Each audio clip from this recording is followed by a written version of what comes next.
Hi hello నమస్తే welcome two times of India సమయం. This is Sangeethika and మనతో పాటు ఉన్నారు శేఖర్ గారు. హాయ్. హాయ్ సార్, ఎలా ఉన్నారు? బాగున్నా. మీరు చాలా బాగున్నారు. అంతేనా?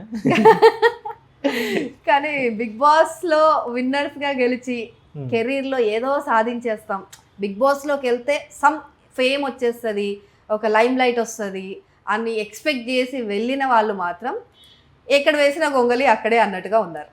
సో బిహైండ్ ద రీజన్స్ ఏమై ఉంటాయి? బిగ్ బాస్కి వెళ్తే సక్సెస్ ఖచ్చితంగా వస్తుందా? కెరీర్ సక్సెస్ అవుతుందా?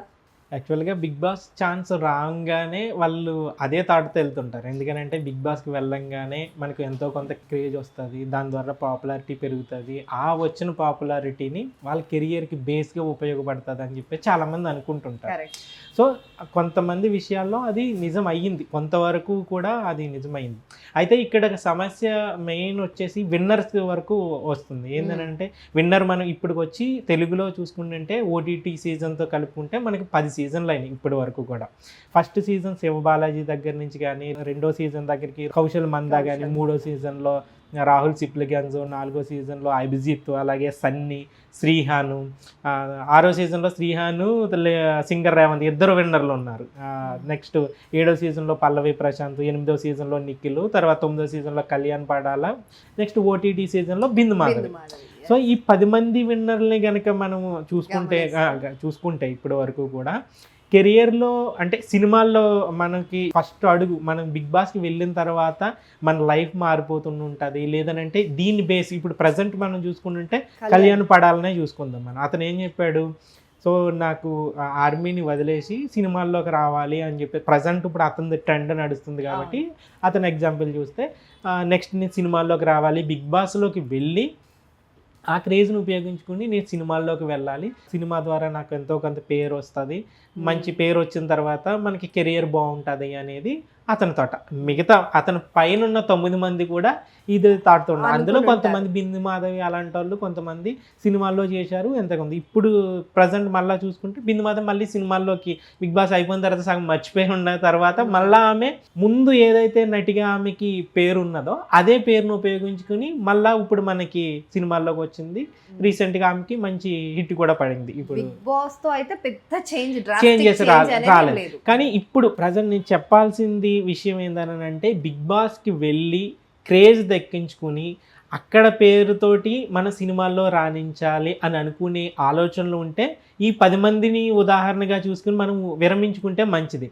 ఎందుకు అని అంటే ఇక్కడ ప్రజెంట్ ఇలా ఎందుకు అవుతుంది అనే విషయానికి వస్తే మనకి సినిమాల్లో మనకు హీరోల విషయంలో కానీ హీరోయిన్ల విషయంలో కానీ మనకి తెలియని విషయాన్ని తెలుసుకోవడం కోసం చాలామంది సెలబ్రిటీల మీద ఇంట్రెస్ట్ చూపిస్తుంటారు. ఫర్ ఎగ్జాంపుల్ ఎవరైనా ఏ షాప్ ఓపెనింగ్కి వచ్చినా, లేదనంటే ఏదైనా సినిమా ఫంక్షన్లకు వచ్చినా, సినిమాల్లో వీళ్ళు ఎలా ఉన్నారు కదా, బయట ఎలా ఉంటారు వాళ్ళు, ఈ సినిమాల్లో ఈ బట్టలు వేసుకుంటుంటారు కదా, బయట ఏ బట్టలు వేసుకుంటుంటారు, సినిమాల్లో ఈ తింటుంటారు కదా, మనకి బయట అసలు వాళ్ళ లైఫ్ స్టైల్ ఎలా ఉంటుంది ఏంది అనేది ఆ ఇంట్రెస్ట్ ఉంటుంది, తెలుసుకోవాలనే ఆతృత ఉంటుంది. కానీ ఇక్కడికి వచ్చేటప్పటికి ఏమవుతుంది, మన బిగ్ బాస్లో వాళ్ళు ఉదయం లేచిన దగ్గర నుంచి పడుకునే వరకు ఏం తింటున్నారు, ఏం చేస్తున్నారు, బ్రష్ ఎలా చేస్తున్నారు, ఆఖరికి బాత్రూమ్కి వెళ్ళి మొత్తం అన్ని కూడా యాజిటీ మొత్తం అంతా 24. ఫస్ట్లో మనకి కనీసం 1 అవర్ షోలోనే చూపించారు, ఇప్పుడు ఏదో 24 అవర్స్ షో పెట్టేశారు. దానివల్ల ఏంటంటే అతని గురించి నువ్వు తెలుసుకునేది ఏమీ లేదు, మొత్తం అతనికి తెలిసిన పుస్తకం తెలిసిపోతుంటుంది.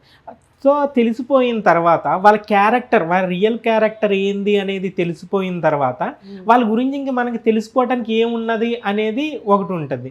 మెయిన్ ఏంటంటే ఫర్ ఎగ్జాంపుల్ ఇప్పుడు ఫస్ట్ నుంచి కూడా ఈ శివబాలాజీ కానీ కౌశల్ మందా కానీ వీళ్ళందరినీ కనుక చూసుకుంటుంటే నిఖిల్ కానీ లేదంటే కళ్యాణ్ పడాల కానీ వాళ్ళ రియల్ క్యారెక్టర్స్ ఏంది అనేది మనకి తెలిసిపోయింది. ఇప్పుడు కొంచెం సన్నీయో లేదనంటే వీళ్ళంటి వాళ్ళు కొంచెం అగ్రెసివ్గా ఉంటుంటారు, మామూలుగా అగ్రెసివ్గానే హౌస్లో ఉన్నారు. అక్కడ లేదంటే కౌశల్ చాలా సాఫ్ట్గా ఉండి తన గేమ్ వాడారు. వాళ్ళ మన రియాలిటీ ఏందనేది మన బిగ్ బాస్లో మనం చూసాం. వాళ్ళకి దానికి వ్యతిరేకంగా ఏదన్నా ఒక క్యారెక్టర్ చేశారని అనుకుందాం. ఫర్ ఎగ్జాంపుల్ సన్నీయో లేదనంటే మిగతా వాళ్ళు హౌస్లో మనం వాళ్ళని చూసాం, వాళ్ళు క్యారెక్టర్ అబ్బో వీళ్ళేంది ఇంత చిరాకు పెట్టిస్తున్నారు, వీళ్ళేంది ఇంత చిరాకు దొబ్బిస్తున్నారు అన్నట్టుగా మనకి అనిపించారు వాళ్ళకి. మనం చూస్తే కార్తీక దీపంలో శోభా శెట్టి నెగిటివ్ రోల్ చేసేది మనకి. ఆమె రియాలిటీలో చూసినప్పుడు ఆమెని మనకి పాజిటివ్ ఆల్మోస్ట్ క్యారెక్టర్ కూడా ఆమె రియల్ క్యారెక్టర్ కూడా అదే కనిపించింది. అలాంటి ఆమెని తీసుకుని వచ్చి మనకి ఒక పద్ధతి గల ఇల్లాలు క్యారెక్టర్ ఏదన్నా పడింది అని అనుకుందాం మన శోభా శెట్టి ఆమెకి, ఆ క్యారెక్టర్ని మనం జీర్ణించుకోలేము. ఎందుకు అని అంటే ఆమె రియల్ క్యారెక్టర్ అమ్మో రాక్షసిలా ఉన్నది అని చెప్పేసి చూసేసిన తర్వాత ఒక పద్ధతి గల ఒక గృహిణి పాత్ర ఏదన్నా వచ్చింది లేదంటే లీడ్ రోల్లో ఏదన్నా వచ్చింది అని అన్నామని ఆ క్యారెక్టర్ని ముందు ఆడియన్స్ దాన్ని జీర్ణించుకోలేడు. ఎందుకనంటే ఆమె రియల్ క్యారెక్టర్ ఏందన్నది నేను బిగ్ బాస్లో చూసేసాను కదా, ఇక్కడ మనకి ఈమె వచ్చి మంచి గృహిణిగా చాలా పద్ధతిగా కనిపిస్తున్నది ఇక్కడ అని అంటే ఆమె యాక్ట్ చేస్తుంది అన్న విషయం. ఎప్పుడు కూడా పాత్ర అనేది మనకి దాన్ని మనకి ఎక్స్పీరియన్స్ చెయ్యాలి అని అనుకుంటే ఆ పాత్రలో వాళ్ళు జీవించాలి అని అనుకుంటే దాన్ని మనం ఎంజాయ్ చేయగలగాలి. చూసే ఆడియన్కి ఆమె రియల్ క్యారెక్టర్ ఏంది అనేది తెలిసిపోయిన తర్వాత ఇంకా అంతకు మించి ఏముండదులే అని అనిపిస్తుంది. అండ్ మేబీ సీరియల్ యాక్టర్స్ కి కూడా సినిమాల్లో అవకాశాలు రాకపోవడానికి మేజర్ రీజన్ మెయిన్ మనకి సీరియల్స్ లో కూడా ఇదే సమస్య సీరియల్స్ లో కూడా వస్తుంది. ఎందుకనంటే సీరియల్స్ లో విషయానికి వస్తుంటే మన సినిమాలో ఉన్నదానికి ఒక సంవత్సరానికి రెండు ఇప్పుడంటే 5-6 సంవత్సరాలకు ఒక సినిమా చేస్తున్నారు కాబట్టి సో వాళ్ళ గురించి తెలుసుకోవడానికి పెద్దగా ఆసక్తి చూపిస్తాం. కానీ సీరియల్స్ ప్రతిరోజు వాళ్ళు మన ఇంట్లో మనిషిలాగా అలవాటు పడిపోతూ ఉంటారు. సేమ్ మన బిగ్ బాస్లో ఎలాగైతే ఇది మన ఇంకా సీరియల్స్లో ఏంటంటే ఇది 100 రోజులే వస్తుంది బిగ్ బాస్. సీరియల్స్ ఏంటంటే ఏళ్ళకి వాళ్ళు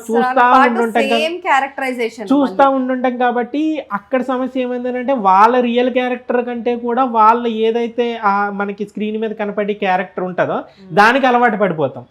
అలాంటి క్యారెక్టర్ అలవాటు పడిపోయినప్పుడు ఫర్ ఎగ్జాంపుల్ ఇప్పుడు డాక్టర్ బాబు క్యారెక్టర్ ఉన్నది, ఆ డాక్టర్ బాబు క్యారెక్టర్ కాకుండా మనకు సిన్సియర్ పోలీస్ ఆఫీసర్ పాత్ర వేశారు అని అనుకోండి, అరే డాక్టర్ బాబు పాత్రే బాగున్నది కదా, ఈయనకి ఈ అగ్రెసివ్నెస్ బాగాలేదు కదా, ఈయనకి సాఫ్ట్గా ఉంటేనే బాగున్నది. ఎందుకనంటే మనం చూసి చూసి చూసి అలవాటు అయిపోతుంది ఆ క్యారెక్టర్.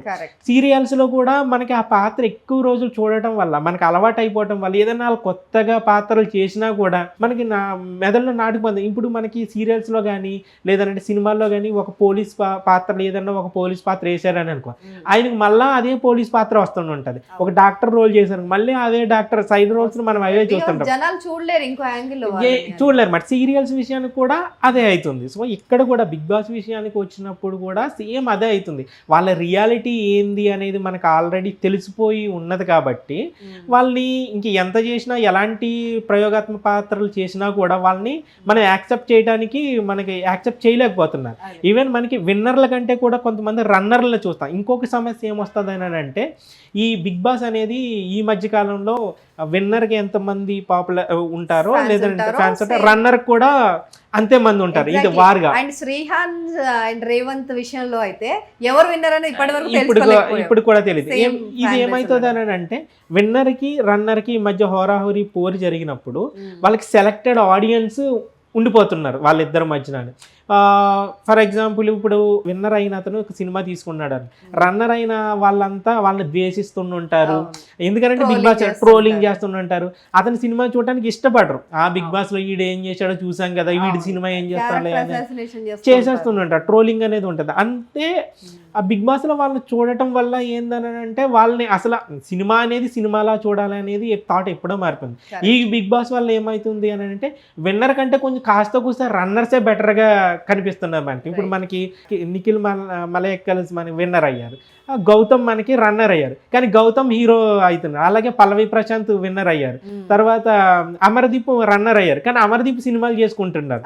అలా చూసుకుంటుంటే ఇక్కడ మనకి ఈ విన్నర్స్ లిస్ట్ లో ఈ 10 మంది చూస్తే కనుక వాళ్ళ ఓన్ టాలెంట్ తో ఎవరైతే ముందు నుంచి రాణించారో వాళ్ళు మాత్రమే నిలదొక్కుకోగలుగుతున్నారు తప్పితే ఇప్పుడు మళ్ళా కెరియర్ పరంగా చూస్తే ఆ సీజన్ లో టాప్ లోనే ఉన్నారు. సో ఇదంతా ఏంటి అని అంటే ముందు నుంచి వాళ్ళ కెరియర్ ని ఎలాగైతే వాళ్ళు బ్యాలెన్స్ చేసుకుని వాళ్ళ కెరియర్ని ఎలా నిలబెట్టుకుని ఉన్నారో అలాంటి వాళ్ళు అయితే మళ్ళీ కెరియర్లో బాగానే ఉన్నారు.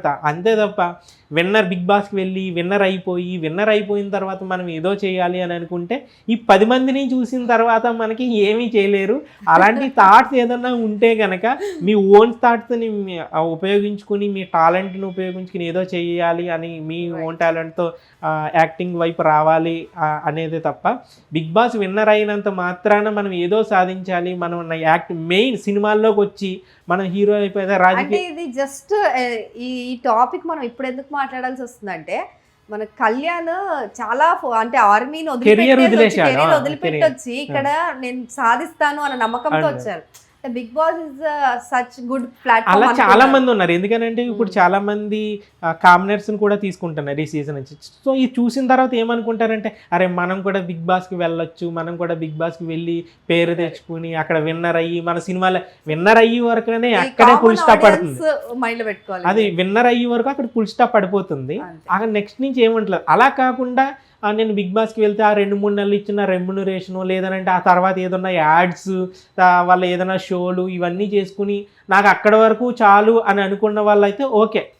అంతే తప్ప నా యాక్టింగ్నే వాళ్ళకి ఇంకా నాకు యాక్టింగే ముఖ్యము, నేను యాక్టింగ్ ద్వారానే ఉండాలి, యాక్టింగ్ ద్వారానే సినిమాల్లోకి వెళ్ళాలి, ఇంకా యాక్టింగ్ తప్ప వేరేది ఏది లేదు నాకు అని అనుకున్న వాళ్ళు బిగ్ బాస్కి వెళ్ళి అక్కడ విన్నర్ అవ్వచ్చేమో, కానీ విన్నర్ అయిన తర్వాత కెరియర్ అయితే ఫుల్ స్టాప్ పడుతుంది అనేది 10 మందిని బట్టి మనకు తెలుస్తుంది. కరెక్ట్. అండ్ సార్ అక్కడ మనకి మీరు గతంలో ఒక సందర్భంలో చెప్పారు అక్కడ లైటింగ్ కావచ్చు అదంతా కూడా వాళ్ళ మైండ్ సెట్ ని డిఫరెంట్ గా క్రియేట్ చేస్తుంది. సో అందుకని వాళ్ళు అంత అగ్రెసివ్ గా ఉంటారు హౌస్ లో ఉన్నంత సేపు కూడా అని చెప్పారు. సో అది ఎలా వాళ్ళ క్యారెక్టర్ ని ఇంపాక్ట్ చేస్తుంది, అది వాళ్ళ కెరీర్ పైన ఏమైనా ఎఫెక్ట్ పడుతుందా? ఖచ్చితంగా. ఎందుకంటే బిగ్ బాస్ అనేది డిజైన్ చేసిన గేమే మనకి మైండ్ గేమ్. అది మైండ్ గేమ్ మాత్రమే కాదు, వాళ్ళ మైండ్ సెట్ ని మార్చే గేమ్ అది. ఎందుకనంటే మనకి అక్కడ చాలా మనం బిగ్ బాస్ హౌస్లోకి వెళ్ళాలంటే వావ్ షో ఆ హౌస్ భలే ఉంది, రంగురంగుల కలర్స్ భలే ఉన్నాయి, ఆ కలర్స్ ఉన్నాయి, ఇవన్నీ మనకి అనిపిస్తాయి. అసలు ఆ కలర్స్ పెట్టిందే మీ మైండ్ సెట్. అక్కడ అన్ని డార్క్ కలర్స్ కనిపిస్తున్నాయి మనకి, రెడ్ గ్రీన్ మొత్తం. మన మైండ్ ఆ కలర్ని చూడంగానే మన మైండ్ ఏంది.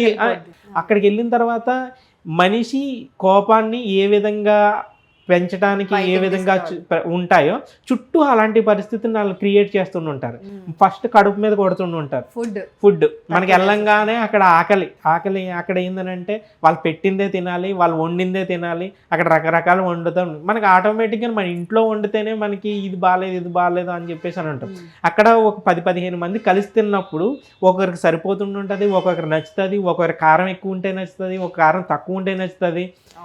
ఖచ్చితంగా 15 మంది ఉన్నారంటే 15 మందిలోనే ఒకరో ఇద్దరు అడ్జస్ట్ అవుతారు తప్ప మిగతా వాళ్ళందరూ కూడా ఆకలికి చాలా తట్టుకోలేరు.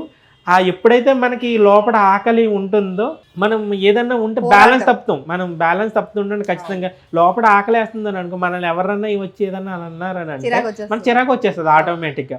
అంతేకాకుండా రకరకాల మైండ్ సెట్తో వస్తుంటారు. అలా కాకుండా మనకి కడుపు మీద కొడుతుంటే నెక్స్ట్ నిద్ర. అక్కడికి వెళ్ళిన తర్వాత అసలు మనిషి శారీరకంగా మానసికంగా బ్యాలెన్స్ తప్పడానికి అదుపు తప్పడానికి ఏదైతే ఉంటాయో వాటిని అన్నింటినీ వాళ్ళ అస్త్రాలుగా వదులుతుంటారు. అక్కడ చుట్టూ ఉన్న పరిస్థితులు ఒకటి, నెక్స్ట్ ఫుడ్ విషయంలో ఒకటి, నిద్ర విషయంలో ఒకటి. మనిషి నిద్ర లేకపోయింది అని అంటే ఆటోమేటిక్గా మనం ఒక రోజు నిద్రపోలేదు అని అంటే మరుసటి రోజుకి మనకి చిరాకు వచ్చేస్తుంటారు. సో ఆ చిరాకు వచ్చినప్పుడు వాళ్ళు ఏంటంటే హౌస్లోకి వెళ్ళిన తర్వాత మనకు అసలు నిద్ర అనేదే ఉండదు. అక్కడ 12 అయినా 1 గంట అయినా 2 అయినా 3 అయినా మనకి లైవ్ కెమెరాల్లో చూస్తున్నా కూడా మనకి వాళ్ళు మాట్లాడుకుంటూనే ఉండుంటారు, గొడవలు అయితేనే ఉండుంటాయి. ఎప్పుడైతే నిద్ర లేదో మనకి ఆటోమేటిక్గా చిరాకు అంతా పెరిగిపోతుంది. డే టైంలో పడుకుంటే కుక్కలు అరుస్తుంటాయి. మనకి కుక్కల శబ్దాలు దాది కూడా మైండ్ సెట్. మళ్ళీ మనకి నిజంగా వాళ్ళ మైండ్ సెట్ ని మంచిగా ఉంచాలని అంటే ఏ కోయిల శబ్దాలు లేదంటే మంచి సాంగ్ ఏదో ఒకటి పెట్టచ్చు లేపొచ్చు. కానీ అక్కడ కుక్కల శబ్దమే ఎందుకు పెడతారని అంటే కుక్క శబ్దం వినపడినప్పటికి మనకి చీ అని అంటాం మనం, ఆటోమేటిక్గా చిరాగ్గా పెడుతుంటాం. ఆ శబ్దం వినిపించినప్పటికీ మనకి అదొక రకమైన అంటే స్టార్టింగ్ నీలో ఒక చిరాకుని కలిగించడమే దాని ఉద్దేశం. ఆ మార్నింగ్ నువ్వు లేచిన దగ్గర నుంచి నీకు స్టార్ట్ చేస్తున్నాడు ఆ కుక్క శబ్దం వినపడింది అని అంటే మనకు చిరాకు తెలియదు. ఆ చిరాకు ఎవడొకటి మీద చూపిస్తుంటారు. సో అలా మనకి బిగ్ బాస్ హౌస్లో ప్రతిదీ కనిపించి ప్రతిదీ కూడా మైండ్ గేమ్, మైండ్ సెట్ మార్చే గేమ్ అదంతా. సో అలా వాళ్ళు అంటే వాళ్ళ క్యారెక్టర్ బయట సాఫ్ట్ అయినా కూడా అక్కడికి వెళ్ళిన తర్వాత పిచ్చిగా బిహేవ్ చేయడానికి మృగం కొంచెం బయటకు వస్తుంది. పిచ్చిగా బిహేవ్ చేయడానికి కూడా ఇవన్నీ కారణాలు. సో అది కాస్త కెరీర్ మీద కూడా ఎఫెక్ట్ పడుతుంది బికాజ్ అలానే ఊహించుకుంటారు ఆడియన్స్. అంతే కదా, నిన్నటి వరకు ఇతను చాలా సీరియల్ చాలా సాఫ్ట్ గా కనిపించాడు, అక్కడేంటి ఇలా బిహేవ్ చేస్తున్నాడు అని చెప్పేసి ఇవన్నీ కూడా ఆ గేమ్ని అంటే అక్కడికి వెళ్ళిన తర్వాత చాలా మంచిగానే ఉండొచ్చు, కానీ చుట్టూ ఉన్న పరిస్థితులు వాళ్ళు మార్చేస్తుండే వాళ్ళని. Right, exactly. అండ్ 100% నిజం చెప్పారు మీరు. ఎందుకంటే కామన్ ఆడియన్స్ వెళ్తున్నారు, సో చాలా ఆలోచించి వెళ్తే మంచిది అనేదే మన ఈ పాడ్కాస్ట్ ఉద్దేశం. Okay, thank you so much. Thank you.